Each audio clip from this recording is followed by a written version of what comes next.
All right, good evening, everybody, and welcome back to another episode of Building Lara Chape.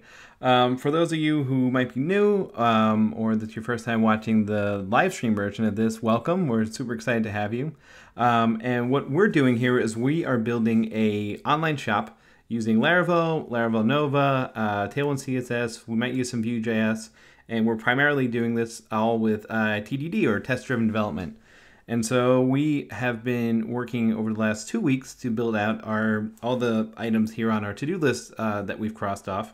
So we've built out most of our starting inventory backend. At least we'll probably add to it as we go. And last week we started with our front end a little bit, started working on TDDing our initial query and just kind of getting our testing set up and doing good. I'm doing well, Braxton. Thank you for asking. It's been a fun week in my sort of work life, so it's I've been doing pretty good. Hope you guys are all doing well as well. So like I was saying, we worked on TDDing the front end a little bit, starting our first kind of query to start pulling information out of our Nova backend and out of the database to start displaying on the front end. But before we get back into that, we had a comment on the last video about our inventory columns.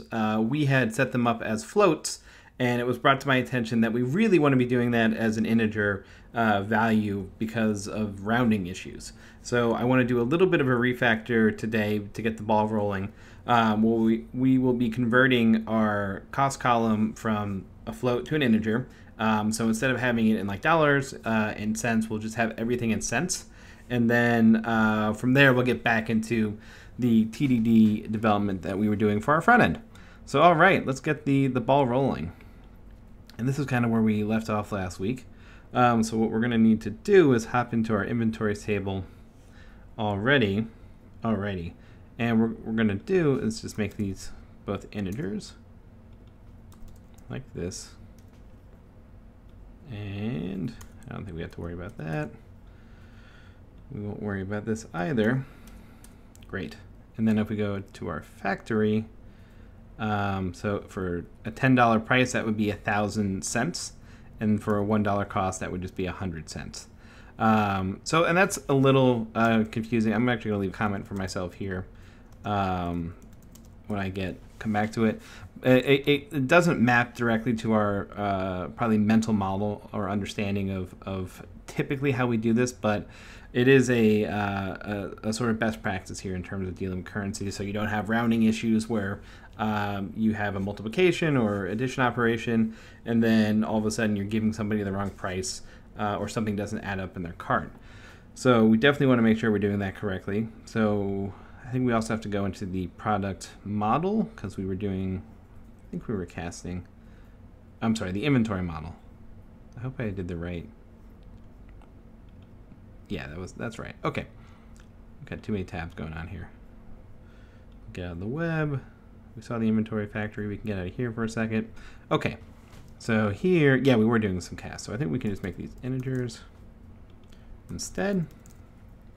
And then in our Nova resource, we can come over here. And I don't know how to add a sense icon here. We can do this to start. And since it's in cents, we would say that the step is going to be 1. And I think these still apply. Probably more like that. And yeah, so this is all coming together here. We're just removing the decimals, so everything kind of is base 10 here, or base 1. All right, that should do it. So let's go ahead and refresh our database. I have to do this, make refresh. Okay, so what's going on there? PA is my alias for PHP Artisan, and then I forgot the key command. So MF is my migrate fresh command, which is just another alias. So we've remigrated our database. Actually, we're going to want to seed it. So I've got another command for that, which doesn't look like it worked. So we can just run database and then seed. I think that's right. No command. Okay, so we'll just search.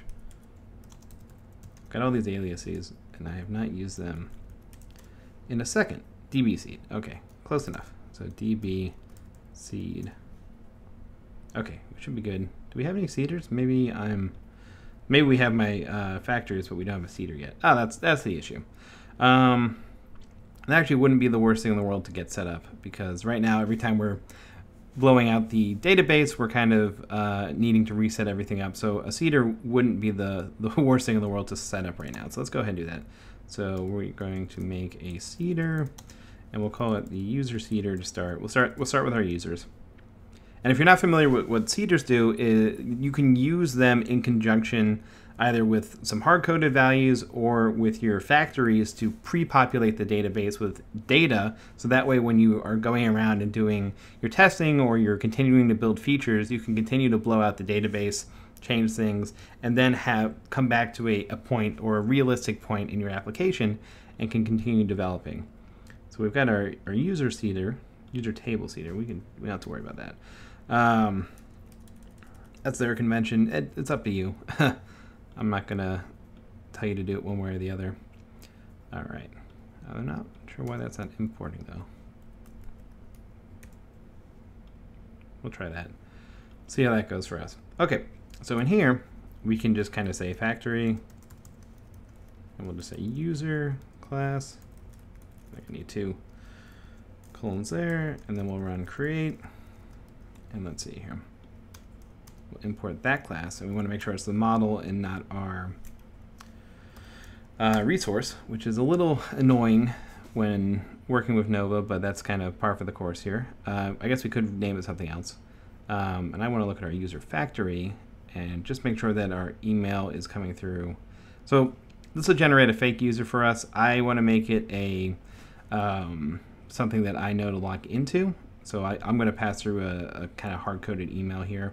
And I know in our service provider, I think we're doing a check for an email authentication. Yeah, we're just doing it on my email here. So in the seeder, I will set the email equal to my email. And I could probably get away with making that like a env variable or config variable or something like that. But for right now, we'll keep hard coding it, because why not? All right, let's just see if that ran. Nope, I'm all over the place today with my commands here. Okay, so this is probably, yeah, user seeder does not exist. So that's kind of what I was worrying about. Let's see. I don't want to create the class. I had the class. Oh, users, which we are only importing a user. But let's rename the class actually, because that should be a little more descriptive. So rename, and that'll update that for us nicely. Okay, so now if we run our migrations, our fresh, and then the seeder. Oh, one more thing. Okay, what's going on? Class users seeder does not exist, so maybe it didn't get updated the way I wanted it to. No, that should have. Maybe we do have to import it. No, that doesn't make sense. Database seeder. They're in the same directory, so that shouldn't be an issue. Sending the seeder. It's always the little things that are going to trip you guys up. Let's see if it'll work here. No. That's not going to work either. Trying to do.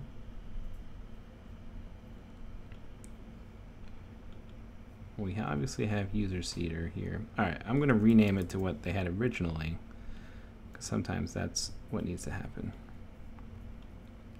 Just to know if it's an issue on my end or if it's an issue on their end for whatever reason. And then we'll just say, see, it looks like it's auto importing here, which is the weird thing. All right, I'll try that one more time. Okay, that's strange. I'm not entirely sure why that's not working. But fortunately, what we can do is we can fake it for now, and then I will, in the interest of getting to something actually useful today, we'll come back to this. But for right now, we can just run that directly there.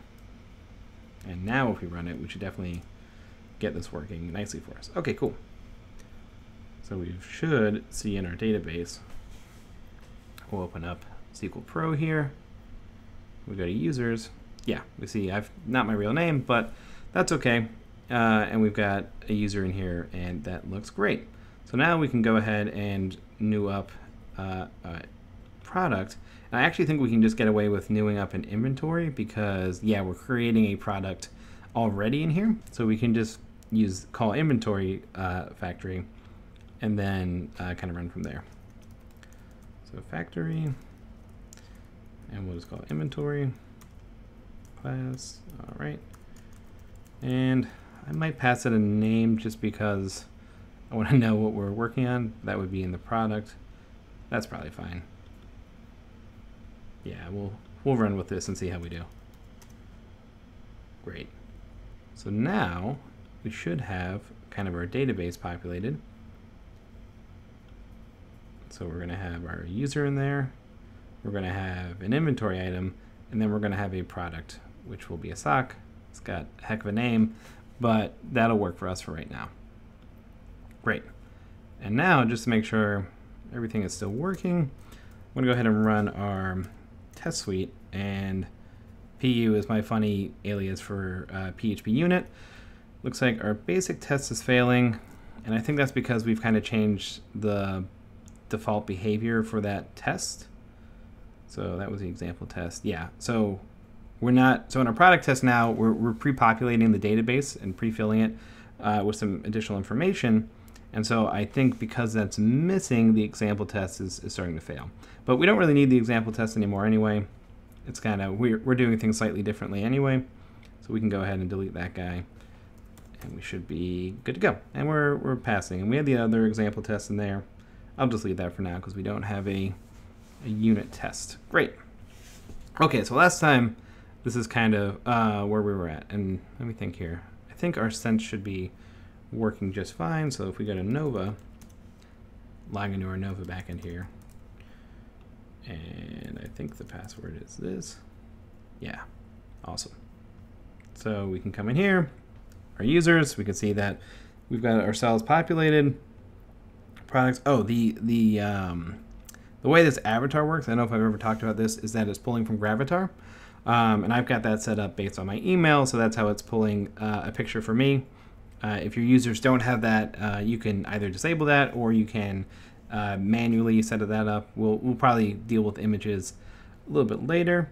So that guy isn't active. We'll probably want to make it active, and then yeah, we've got to tweak what's going on here with Sense, because I think we were doing a little bit more. Yeah, we're kind of using the currency field, which isn't exactly what we want to be doing anymore. So if we go to the Nova documentation, just to kind of recap what we were working on last time, field types, nice. Yeah, so we were using this currency field, which is going to kind of append the those decimals on there as well. And so we can continue to use currency, or we can just use integer or number. Let me see, I forget what it's called. Yeah, number. I think that'll work for us as well. So we'll just go ahead and update our resource. So inventory and sense, and we'll just make this number. And that should take care of those extra decimals that we were seeing. So everything should be fine over here. Okay, cool. So everything is kind of coming through as we'd expected. If that bothers you or is an issue and you really want to see everything in dollars, you can probably come into Nova and do what's called a computed field. And so you could come in here and kind of multiply it by, I guess, 10 to the second -2 or however you want to do that calculation. I think you can do this with a number column as well, but you can kind of create it in a way. And then what you'll probably end up doing is using this. Actually, what I mean, we're talking about, we might as well try it. So let's see here. What were we doing? Split my screens a little bit. I'm using Spectacle if anyone was wondering how I'm doing that. So okay. So we're going to, looks like we can only do it with a text field. I'm not quite sure, but we'll try it and see how we do. All right, we'll start with number. If that doesn't work, we'll move over to text. So we'll add a function call here. It's funny, I always want to write JavaScript in there, and that's like do an arrow function. One day we'll be able to do it in PHP probably, but that's not today.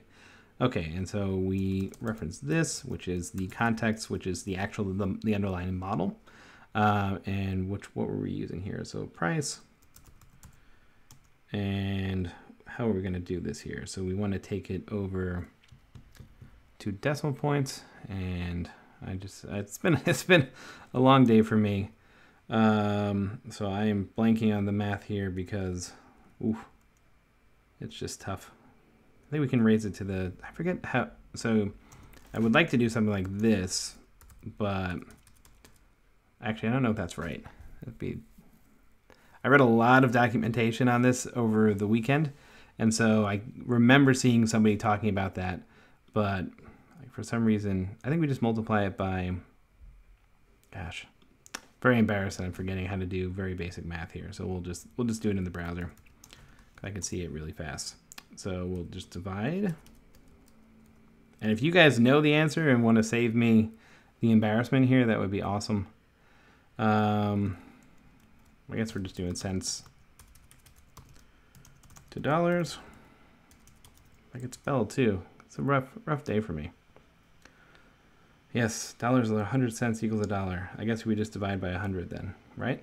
So if we have, what do we have? We have $1,000 cents divided by 100. Come on, do the math for me, Google. That would be $10. Yeah, okay, cool. Woo, we made it. So that would look something like that, and we could append the dollar sign. We won't, because we were using the label like that. So now, after I really butchered that. So this will come down to this, and we could probably use what they were talking about in the currency field for their number formatting. And that's not 100% correct. I guess it would make more sense. So if we made this something slightly different, it should come through. Yeah, so it will come through more like that. But we really want it to always kind of have the trailing decimals there. So they were using, I believe that they were calling it the number format function, money format, which I'm unfamiliar with. So let's go to documentation. I think for anyone who is either new to programming or hasn't been doing it for a long time, I look at documentation for things all the time just because I always forget things. I forgot basic math just 2 seconds ago. So never fear. Look things up. Just make it. You're building something, and that's what counts. So that's always what you're working towards. And if you know how to get there, you know how to solve your problem. Never fear looking at the documentation. Okay, so format's a number, and I think they were talking. Yeah, so that's probably the formatting that we need. So let's see if we can do this. And we'll just grab this guy, which if we look in here, we're looking format and then the number. So format and then the number. Awesome. So let's see how we do. That blows up or not. Okay, cool. So that's coming through like that. And then if we change that back to kind of a 0, there. Awesome. So that's still coming through the way we'd expect it. And the nice thing is we can set this up so it only shows up on the index, and then we can set this one to only show up on forms.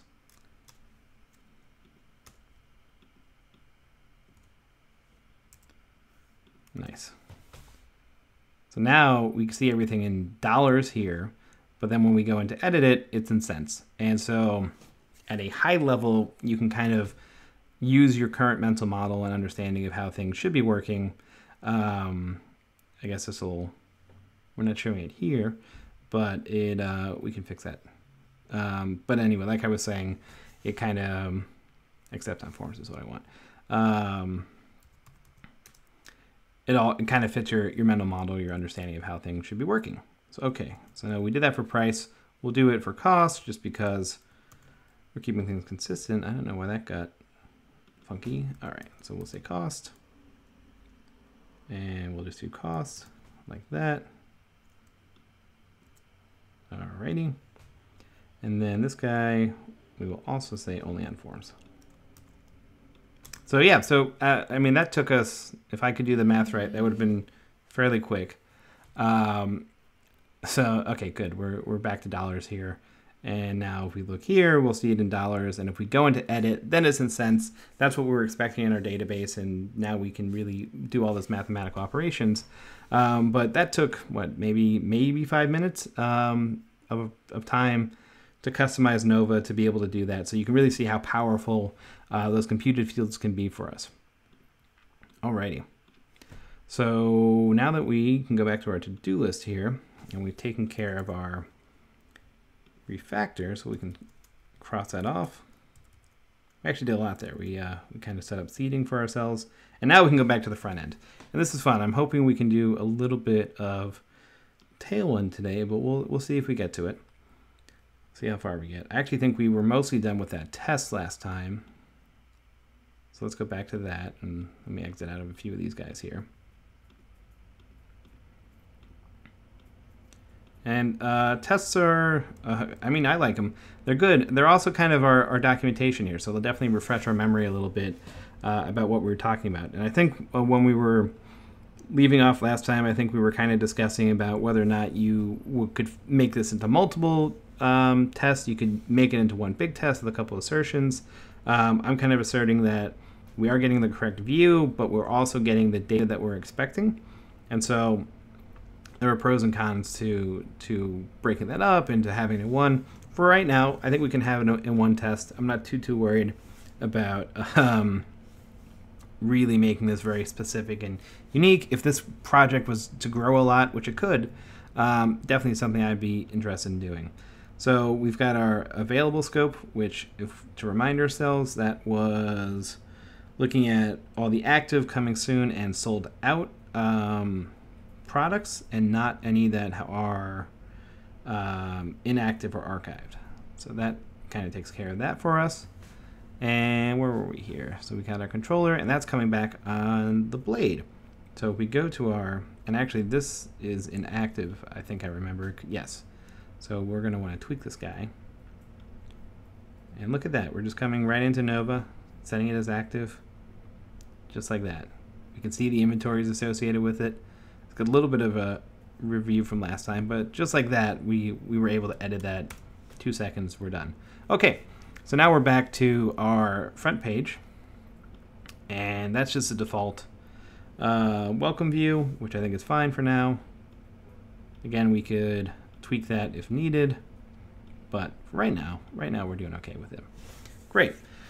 And this has a lot of extra styling in it, which is fine. And we've set ourselves up to use purge CSS, so I'm actually going to have to use watch here so it uncompiles our Tailwind classes so we can actually start using it. Alrighty, and we'll get rid of all of the default styles. I haven't really thought about the front end design of this at all.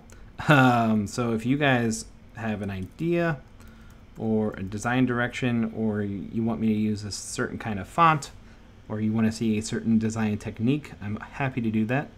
I just took all the styling off the page, so that makes sense. I don't love, I mean, it's nice to have it auto refresh every time. I prefer the hard refresh. That's just me being crazy and a holdover from when I learned how to do it.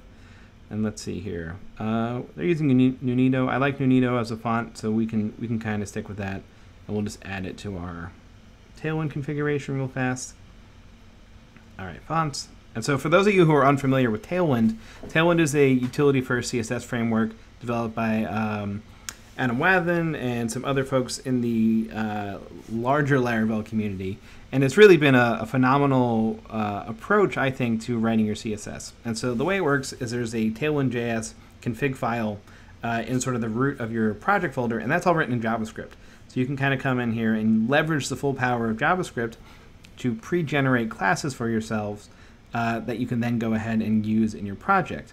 And then I use that in conjunction with Purge CSS, and actually the folks over at Spady have written a Laravel mix Purge CSS package that we're using to kind of, every time we run the production build of this project, it goes through our HTML files and strips out all of the classes that we didn't use in our CSS, and so we shrink the size of the CSS so we don't have to worry about bloat. Because Tailwind, while a great package or great framework, is a little bit larger than some of the other frameworks, just because it produces so many utility classes for us to use, and we rarely end up using all of them in a project. So let's go ahead and call this Nunito. You can call it whatever you want. You can call it primary. You can call it Nunito, which is what I just like naming it after the font stack itself. That's just kind of me, and I think that's a sans serif. So we'll kind of come in here. Ooh, I tell you guys, tough day for typing. Sans serif, just like that. Nice. And now we have the Nunito font, which we're importing in our welcome.blade. You can also add it into our Sass files. That's normally what I typically do, but I think for right now we'll leave it here just because it's fairly easy. And then we can put it straight on the body if you wanted, just to see that it's working at the very least. So class equals, I think we say font Nunito. Let's see if that's all working for us now. And just make sure that we're compiling correctly. Event change, sure. There it goes. Okay, so that is working. So now we know that everything's compiling correctly, that we can apply Tailwind classes, and that we are cooking with gas. So we've got our navigation up top. We'll come back to that. Right now I just kind of want to iterate through the products that we're sending through in the controller and just kind of start throwing them on the page. So let's see what we can do here. So we've got content, and we'll do a for each.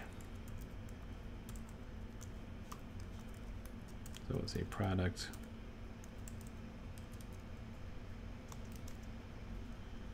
Products as products.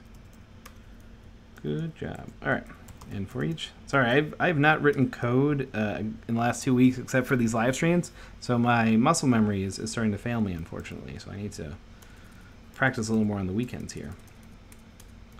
So we got a div, and to start, we'll just kind of go ahead and do the product and then the name.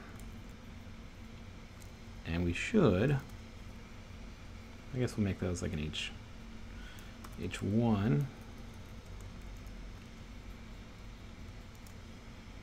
And I was hoping we would see something, which is kind of annoying that we're not, because our tests are saying that we should. So let's just dd products and see why that's not working for us. So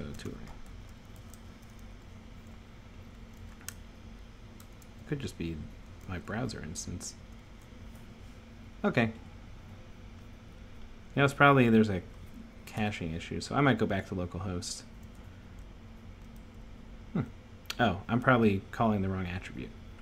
So if we go to our schema, products, title. See, that's the issue.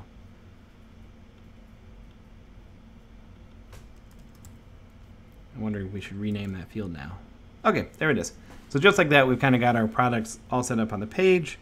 And yeah, now we're ready. We've basically got our store now. We just need to style the front end, right? So in terms of design, we'll probably do a navbar up top. That's going to be pretty straightforward. I have not done too much of a competitive analysis here or anything sort of design inspiration driven or any sort of a UX process. So I'm kind of flying a little bit blind here, but we'll just kind of design it like a basic website. So we'll have a navbar up top. We'll probably have a hero section that's kind of like this is Larashop or Chape, and then we'll get into our products. What I would like to build eventually is a Vue.js kind of search tool or filter tool. I think that would be really cool. So if we have some like we do have sizes on the inventory and stuff like that. I think that would be super, super fun. But for right now, I think we'll just kind of wing it a little bit and see how far we can get. So good to see that our stuff is coming through, though. Our products are coming through. Okay, so we've got this nav bar. Why don't we start there? Because I think that's a good start. And we'll get rid of this. And this is, I'm going to use Tailwind for this project, which I hope you could have guessed. So if you haven't used Tailwind, this is kind of my general approach to it, which I hope you guys will kind of enjoy. So we're doing a nav here. I'm probably put a div inside the nav just to do some padding. On the right-hand side, we'll do an H1, and we'll say that this is Lara Chape. And then on the left-hand side, we'll have all these links that we're just kind of going to copy over real fast. And I'm going to probably do this a little bit responsively. I'm not going to put too much effort into making it super responsive, but I do want you guys to see what exactly that entails in Tailwind. So we'll definitely come and make sure that we do some of that. Okay, cool. So we've got Lara Shop like that. So we'll go ahead and make this flex. So you can kind of see them here. Actually, these are coming from Bootstrap. Everyone's moving to utilities these days. But you can kind of see that, yeah, here we go. Some of the utilities that we have available, Flex just applies the display to, sets the display to Flex. Oh, we don't want to call reverse. And then you can kind of just go out about expanding your and prototyping really rapidly with your classes. So we'll make this, we'll probably make it absolute. We don't have to. We can get away without that for now. But we'll say justify between, and that should at least put everything, yeah, like that. So on either side, we'll align everything to the baseline, just because that will kind of bump that home, or it should bump that down. Not sure what's going on there. You gotta go like that. Great. Nav. Oh, it's inside of its div is the issue. That's fine though. But we'll add a little bit of padding. So we'll probably say, we'll try that for now. And so this is one way to go about doing it, where you're just kind of popping back and forth between your editor and your classes. But a really cool tip, I actually saw this on Twitter the other day, is you can kind of come in here and there's this element classes button. So if you click on that, you can see all the classes that you're applying, and you can kind of check them on, check them off. And it's really nice because it recognizes the classes you have already installed. And so with Tailwind, because it generates all those utility classes, you can come in here and really quickly start rapidly iterating through all the various classes. So right now, these are just the padding utilities in different sizes. Maybe we'll make it 6 just because that looks a little nicer. I kind of like that up top. And then if you hit space, you can go ahead and add another class really quickly. So we'll say like the PY, and you can get really granular with this. So we'll say that's 6. Make PX equal to 8 maybe, or even 10. I think 8's okay.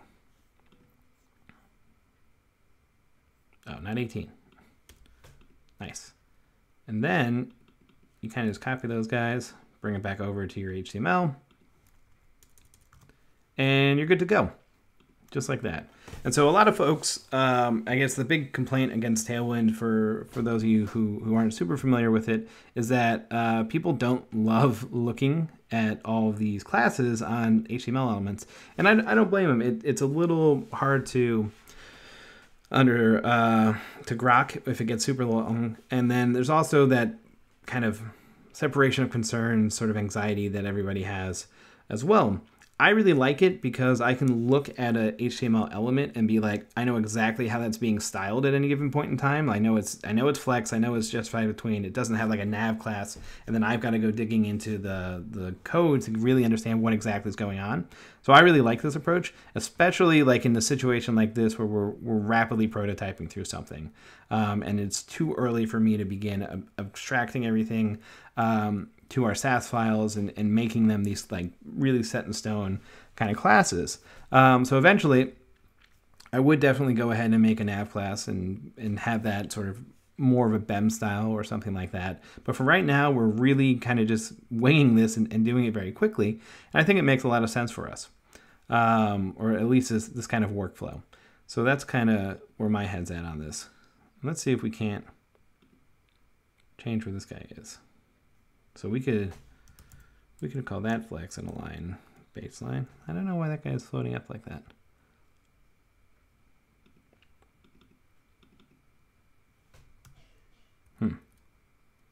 Oh, I could do it there, but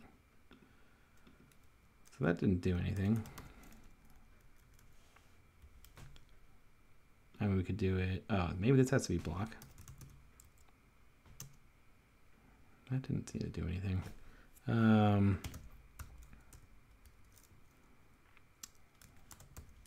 Maybe margin bottom. Anyway, I'm probably getting too caught up on that and not worrying too much about it. So we'll come back to that. I can get really caught up in the weeds with the old CSS styles here. So I know that's not entirely interesting, but we are trying to build a working shop here and something that people will want to use, so I can justify my time spent there. So we'll just kind of make that a slightly darker gray, and then instead of just solid black there, just to kind of make it a little nicer, we'll make this one darker. And then, oh, this is really cool. So if we wanted to add like a hover to it, it's really easy. We just add this kind of hover prefix, and then we could say text gray. We'll just say black for now, just so we see a real difference. So now, yeah, so that's a slightly sort of less intense black there. And then when we hover on this guy, you can see that the color changes there. And the only thing that Tailwind, I haven't checked in a while, but that they don't have is like a transition class. So I'll normally come in here and just kind of at the bottom or wherever, make a class called transition. And you can tweak this as much as you want, but transition, let's see here, we can say all 0.15 seconds, and then we'll just do ease and out, just to keep it easier. And then, so this is kind of me using my own utilities to making a custom utility. And so now that'll be right there. And, did that come through? I don't know. Yeah, so it's a little more subtle and a slightly nicer experience for the user as well. So we'll get rid of that underline while we're at it. And we'll probably make it a little bit of a larger font. So text large.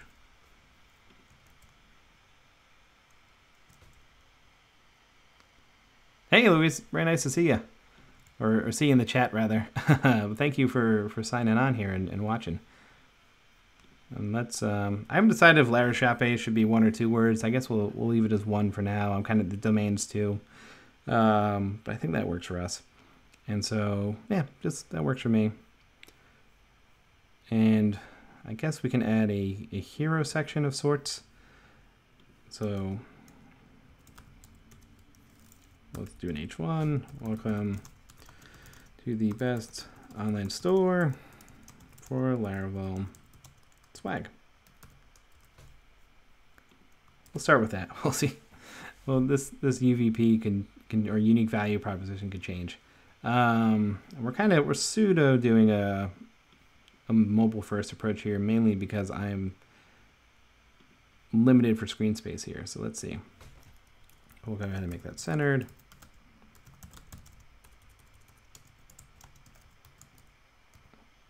Text gray darker, or yeah, let's make it darkest. Kind of keep that theming. I guess it didn't. I refreshed too early. And we'll probably want to give it a background color or something. Something just to make it stand out a little bit more. Let's use the blue color here. I actually really like the color palette that the Tailwind team came up with. So let's actually go to the Tailwind docs because they're pretty nice. So the colors they have, this is the default color scheme. when I am, oh, I like teal. When I am rapidly prototyping and just trying to get an idea on paper, I will often just stick with this. I really like the colors. They cover a wide range of use cases. If you have brand colors and stuff like that, go ahead and you can adjust that config file that we were looking at earlier, but you should just be able to hop right in here and get pretty far. And I actually like this teal color here. So why don't we, oh, I don't even have to grab, I don't have to grab hex values. So let's go ahead and run with that. And I don't know, we'll make the padding, we'll say it's like 12 or something. Yeah, that looks pretty nice. I'm actually going to make, I don't know, for accessibility purposes if that's super easy. Let me try and make that a little bit lighter. I guess we should be using the Laravel red, but they probably got a patent on that, copyright or something. I don't love that. Let's try going back to blue. I think blue was working for us. And really, this is me being very subjective here and choosing colors that I think look good. If you guys find one that you like a little better, we'll definitely happy to run with that. And we can kind of see how we go. Yeah, that looks pretty good. So this is pretty basic right now. Eventually, I think we could add a hero image. Maybe we can go on Unsplash. If you guys don't know about Unsplash, it's amazing. It's all free photos, but it's more than stock photos, right? They're like real professional photographers take all these photos, and they do a really, really great job. And they're all free. You can attribute them if you want to, but you don't necessarily have to. So maybe we go in here, we find a shopping bag or something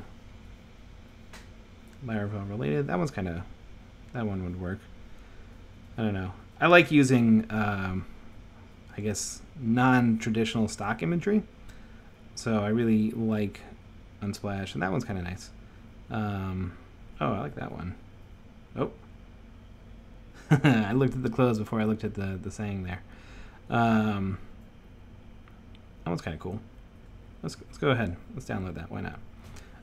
Actually, we won't download it. So when I am developing, I will try and not put images on my source code for as long as possible. And I think we can get away with this. It's been a second here. And then, unfortunately, Tailwind doesn't have a great way of working with backgrounds just yet. So we will go ahead and just create our own. So we'll just call this background hero. And we'll just say background. Ooh, it's been a second here. So we'll just go ahead and do URL. Throw this guy in there. I think it's center, and then cover. There's supposed to be a no repeat in here somewhere.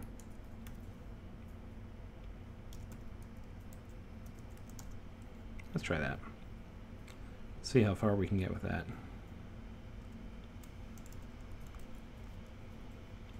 That's a fairly dark image. We're probably going to have to play with the pictures a little bit. Let's see. Probably getting... Oh, no CSRF. Oh, that's because we're using the welcome thing. Not compile? Yeah, there we go.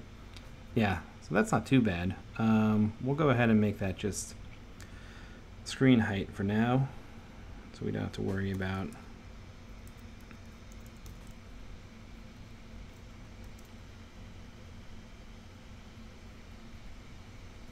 Nice. And we don't want it that big, but you can kind of see how this is coming together. I'm going to put a gradient on that. I've done this in the past. I'll go to my personal blog. I think I've got it on there. Yeah, where I kind of have a little bit of a gradient on top, so that way the text stands out more. So let's try and go ahead and grab that guy. This was before I had Tailwind, so it is not as nicely done. Yeah, let's grab this code. And we'll go back to our app.sas file, throw in the gradient, like that. I think that makes sense. All right, let's see how that looks. We'll start there, and we'll see if we need to tweak it. It's also a huge image. You should definitely do some reductions of that if on your actual code base. Otherwise, it's going to be crazy. And okay, so this is not too bad. I definitely don't want it to be that big of an image though. So let's go ahead and look at the height utilities. You can use the documentation. The Tailwind config file itself is also really good documentation, I found. But sometimes I always find myself reaching for larger height utilities, so I just want to double check and see if they added any. I wish they had like a 90% or something like that, and we can add it if we really need it. But let's try running with this for a second and see how we do. So let's make this 64, right? Yeah, see that's a little too short for what I was looking for. So I make the height 90%, let's say. Yeah, it's not going to do anything. We might have to make it. I'm trying to write classes here. So we made a block. Relative. Nope, that's not doing it for us. Probably need to give it a real height. So what was that? So that was 16 rems. REMs. So we can go ahead and probably make that. Ooh, let's try 32 to start. Yeah, that's actually pretty good. Maybe a little more. Yes, closer. All right, we'll say 34. And so to update Tailwind, we kind of did this with the fonts, but you can do this way as well. So we'll go into height. There we go. And we can add in our own util, and we could continue the number structure that they've added here, or we can kind of just make a one-off custom one. And oftentimes I will make a one-off custom one for something really quick, like this that we're doing, that doesn't easily follow the, like if it was 32, I would just double 64 to 128 and call it a day kind of thing. But because this is a little higher than that, I don't necessarily see the 1-1 mapping, and nor do I want to, obviously we had some math problems already today, so I don't want to embarrass myself any further. So we'll just say height is equal to hero, and really quickly kind of new up our own little custom utilities here. That's going to have to compile for us. Did I do the right? Yeah, that should be good. There we go. Nice. And now we'll tweak the font. We'll make it white instead of gray. Text center, and we'll go ahead and make this flex. Item center, justify center, just to center align everything. And we're actually I want to make this text a little bigger. So I think it goes up to 5XL. Yeah, let's try that. Nice, that's looking pretty good. I can live with that. I do want to see if I can make this a little tighter, so we'll just do a MX Auto here, and we'll set a max width to like large. Let's see if that works.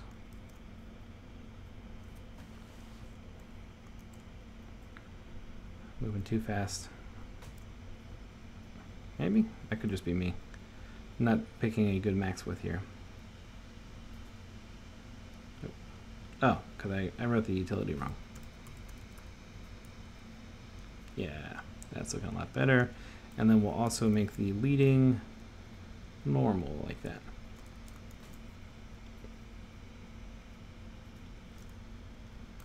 I guess we don't have to make the margins auto. Nice. That looks pretty good for right now.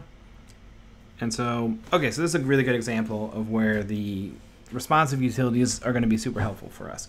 So the leading doesn't look great on a small screen. So what we can do is we can, just like we added the hover prefix, we can add a responsive breakpoint prefix.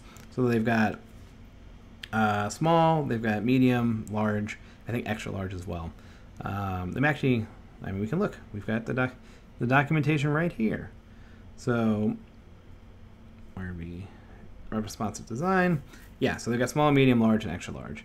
And the really nice thing is you can just kind of come in here and get a feel for how it works. So basically, everything works with the min width kind of logic. So whatever you want your initial mobile styles to look like, you would just add them normally, and then progressively add additional classes for what you want it to look like on bigger and bigger screens.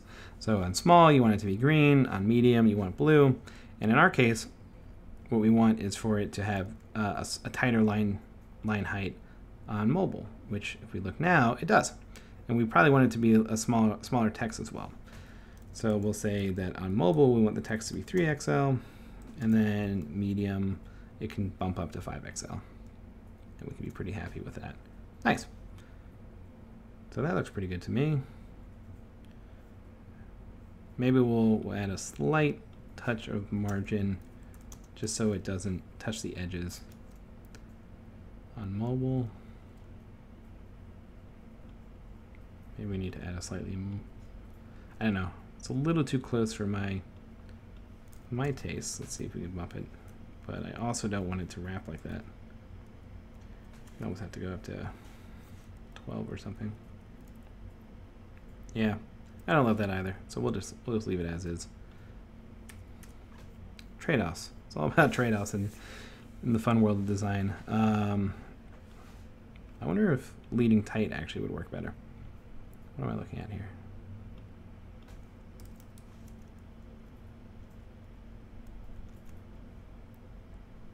Is that the same? I'm going to put my finger on it. Yeah, so leading actually tight is a little bit better, in my opinion. And actually, we won't have to need the responsive utility if we do that. I think that'll just look better all around. Nice. Yeah, that looks pretty good. So we've got the best online store for Laravel swag. And we'll probably add a CTA here as well. So what do we want people to do? We're going to want them to... Oh, thank you, Gonza. I wouldn't call myself a genius. I'm just kind of coding away here. Hey, Joe. Hi from Michigan. Appreciate it. We've got Mexico. We've got Michigan. We've got quite a crew tonight. That's pretty awesome. So let's see here. So we could say like C products, and or I guess buy now would be another good CTA to have. Call to action. Sorry if I'm. Let me know if I use an acronym that makes sense in my head, but you guys might not necessarily know, because I will use them all the time and just have no concept of what other folks know. So what color? We actually aren't using a color really, but we've gone ahead and we've added these buttons now, and I think we can just make this a flex call, and those will stack nicely. Not the way I wanted it to. It's never the way I exactly wanted to. But we'll go ahead and do something like this. We'll just add a div. And we've got some buttons. And we'll make these guys flex. Justify between, something like that. Yeah, we'll just make them flex. And we'll say items center. Okay, so what do we want our buttons to look like? Actually, you know what? I could pretend to know what I'm talking about, but we can also go literally to any other website in the world, and the best shopping website probably in existence is probably Amazon. And I'm signed into my wife's account, which is great. Let's do that in incognito just so I can see what the default looks like. Okay, so they've got kind of what we're going for, right? They've got a much better navigation system, but they've got much more stuff to sell. They've kind of got their carousel up here, and then they've kind of got their products. And we're just trying to get some inspiration here. So they don't really, it's interesting though, they don't really have a call to action right off the bat. So I'm probably designing this too much like a, too much like a service website or a startup website, and not enough like an e-commerce site. That's why you got to look for inspiration and check things out. We also got the cart. That's going to be something we're going to have to add. Okay, cool. So I think for right now, I'm okay with us having this header because we'll use it for a stand-in for our carousel, but we don't have to necessarily include our CTAs like that. So we can exit out of there. All right, so let's go ahead. and check out what we've got going with each of our products here. And I know we came up with exactly what these are supposed to, what data they're going to have, but I frequently forget as I move throughout a project, what exactly we have going on in the data. And so I'll often DD things right to the screen for myself just to take a look at what we're talking about here. All right, so we've got an image, which is good. We've got a title, we've got a slug, we've got the active status. It would be nice if we had like all the inventory items that are related to it. So that way we could kind of say like, hey, there's only 2 items left. Hurry up and buy now kind of thing. Or I guess we have the out of stock status, so we shouldn't necessarily worry too much about that. Okay, so let's just kind of scope out here what we're going to have. So we're going to have an image, and that'll be product. I forgot the exact field. Preview image URL. Great. Awesome. And instead of a div, we're going to make this an href. And this will go straight to our product slug, like that. And we'll just kind of say, roughly, that's what our URL pattern is going to be for now. Okay, so kind of see what we're working with here. We've got a generic image. We've got a slug. Do we have a description? I forgot to look for that. We can look in our database. Okay, cool. Yeah, we have a description. Awesome. So we're definitely going to add that in. We'll probably make that a, I don't know, paragraph. Trying to be as semantic as possible. And then I'm probably missing details here, but okay, this is looking pretty good. Nice. Oh, I guess it's a different picture every time. I'm not opposed to that. That's actually kind of nice. Okay, so this guy is going to be in some sort of a grid. We could use CSS Grid for this. We could use a Flexbox grid. I'm going to use a Flexbox grid because that's what, like, Tailwind doesn't have utilities yet for grid, just because it's pretty easy to make one with Flexbox these days. So let's just go ahead and start running with that. So we'll call this Flex, and we'll just say Flex Wrap. And then on this guy, what are we going to want to do? So at this size, we're probably going to say it's going to be with 1/3.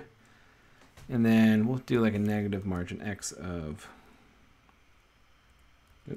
2, maybe 4, just so it doesn't bump off the edge or up to its, I don't know if that's what we want.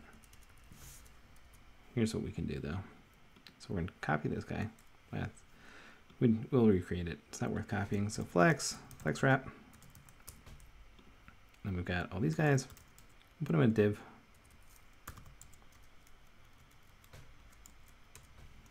So we can create the illusion that it has a nice padding. So this guy will be with 1/3 to start. Just like that. So you can kind of see, I'm not really being explicit about what, or good at explaining what all these utilities mean, but I think they're pretty straightforward. And once you've practiced and start using them a little bit, you can definitely really get the hang of it pretty quickly. So this guy, we're going to call it rounded, which is that's border radius. We'll give it a shadow, and it'll be about 1/3. So we'll give it a margin of, let's say, like 2 all around. We'll see how that turns out. Nice. That looks halfway decent. I guess we'd have to, I don't know why the image is not getting the border radius.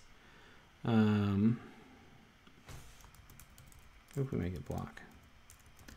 I don't know. That'll play or not. Did something. Not what we wanted though. Okay. We'll take that class off. Maybe it's just the image actually. Oh no, there it is. What if we add that to you? So we do round the top. Nice. And that'll fit. Cool. Cool. So that works for me. And then these guys, I kind of want to add some additional padding to them.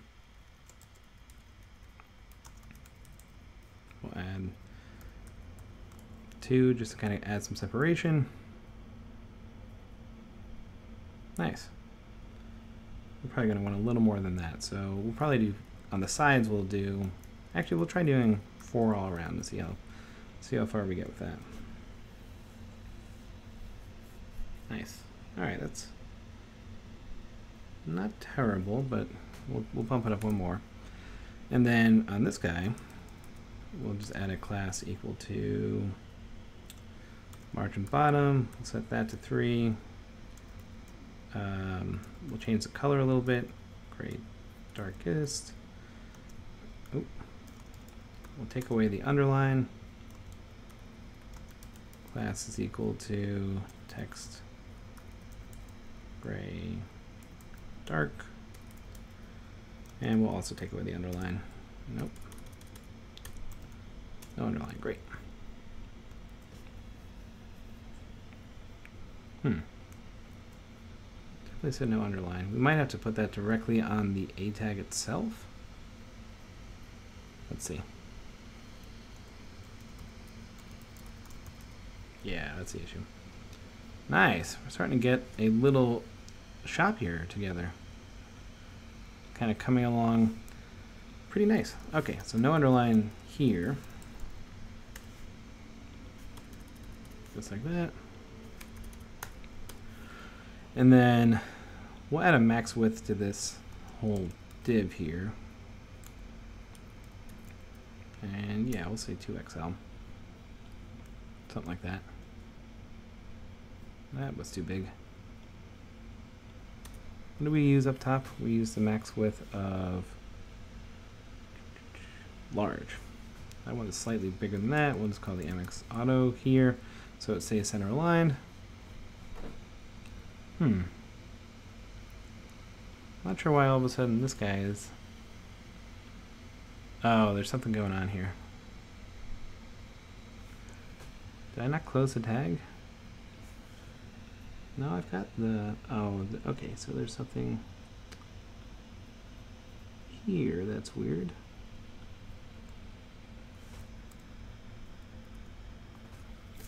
Missing some sort of... Let me just undo for... Oh, there it is. Nice. So that should fix the issue. Oh, spoke too soon. Okay, there we go.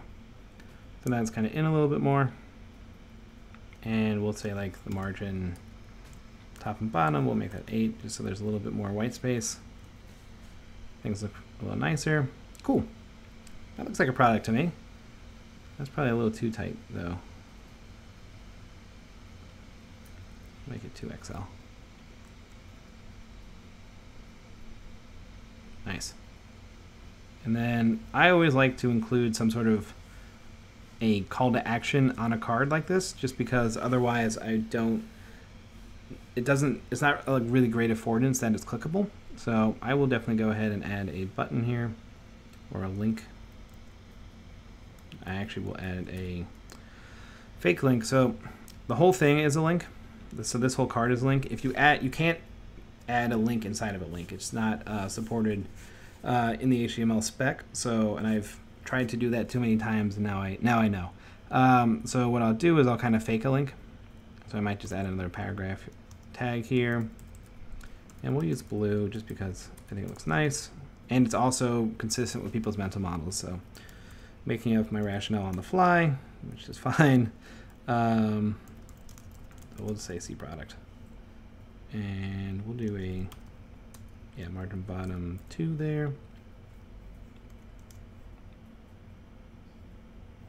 Yeah, something like that.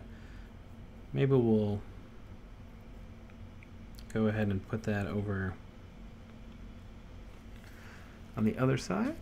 I don't know. Got too many dev tools open. So what if we do ML auto?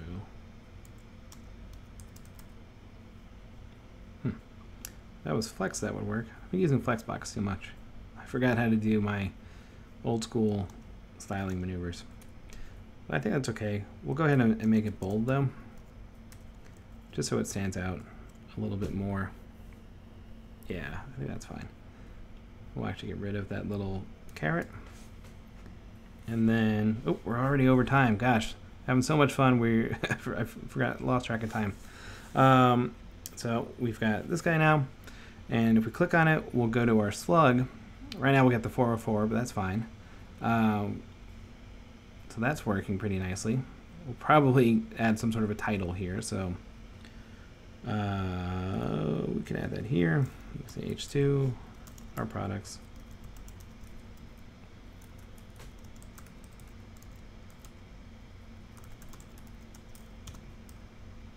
My is equal to 4. Let's try that. And we can definitely tweak that. Let's try making that 6. And then text, we'll make this 4XL. And then on mobile, what do we make our, all right, so we'll try this text 2XL, and then here we'll go up to 4. And there we have it. We've kind of got a little bit of an online store kind of coming together. And obviously it's not super responsive. We can fix that pretty quick though. So we just say width full, and then actually we'll make this width 1/2. And then on large screens, it can go to 1/3. So now, and that was pretty trivial stuff right there. So now it's kind of half. There were 2 of them. And now you can kind of see it as 1. So all of a sudden, we've got a really nice responsive grid. If we inspect this, just to show you guys how it's working, we can kind of copy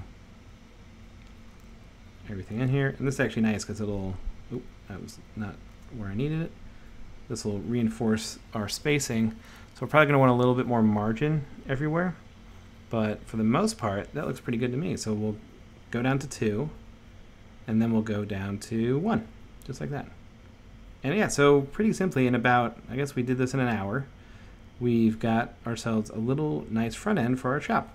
And obviously there's a lot more features we can add here. There's the nav needs a lot of work, and so does our hero section. But for the most part, we've kind of got, we could probably launch this relatively soon and start selling things. And I think that's kind of one of the unspoken goals here, is that how quickly could we actually get this thing up and off the ground and useful. So let's go ahead and make that a little bit more margin. And you know what I'm going to do is I'm actually going to change our seeder. Where'd that guy go?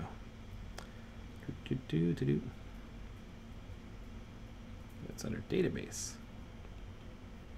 And let's just say we want 6 of these. Oh, that won't work. CD code. There we go. And then the name of this project is Lara Chape. So we'll redo our seeding. And actually, we're not going to get any products right now because they all were seeded as inactive. So that's something we're going to fix right now, because otherwise they're never going to show up for us. So we'll say inventory, and we'll say active. Right? Oh, is that it's on the product level. This got a little tricky all of a sudden. Interesting. Okay, so that's no problem. We'll just go ahead into Nova because it's easy to do anyway. So we'll go to the products that we've automatically generated. What we could do eventually is build a tool to switch the status, like do a mass assignment. That would actually be a good thing for next week or something like that, because it looks like it's going to be an issue for us. So we'll just update a few of these just to get us going. One thing I don't love about the Nova interface, and I'm hoping they'll fix this one day, is that in this context, you don't have a really easy way to go back. Or if you go to like create product, there's no like cancel button. I would love to see something like that, but you know, they've probably got much more important things to figure out than some usability issues like that. But anyway, so now we've got some active products, and we can see them right here, and we can kind of responsively work on this. This is probably too small, just to kind of fix this guy here. We're almost done. I can do the front end stuff all day, which is kind of my bread and butter. But anyway, I mean, just like that, we've kind of got a basic online shop starting to come together for us. And I'll actually change the text so we're consistent. And then we'll probably call it a day. Awesome. And the nice thing is, obviously, we can fix these sort of height issues and make them stretched and responsive. But for the most part, we've got ourselves a pretty good grid here where we can show off our product items, and then you can click into them, and we'll kind of come up with what that product page itself looks like, and then start working on our probably purchasing and that whole workflow, which will be something a little bit more involved, but definitely worth doing. So we can go ahead and X out that guy. And that'll wrap us up for today. All right. Well, thanks everyone for tuning in. It's been an absolute pleasure as always to kind of work on this with you guys. If you have any questions, always feel free to throw them in the chat. You can throw them as a comment later on the video. I'm also on Twitter at NickJBasile. So if you ever want to reach me there, I am certainly always on it and available. Otherwise, if you liked it, feel free to subscribe. You'll get updated whenever I think we're about to launch a new live stream, or when the video gets uploaded after the live stream, so you can come back to watch it. And have a wonderful rest of your night, and thanks again for watching.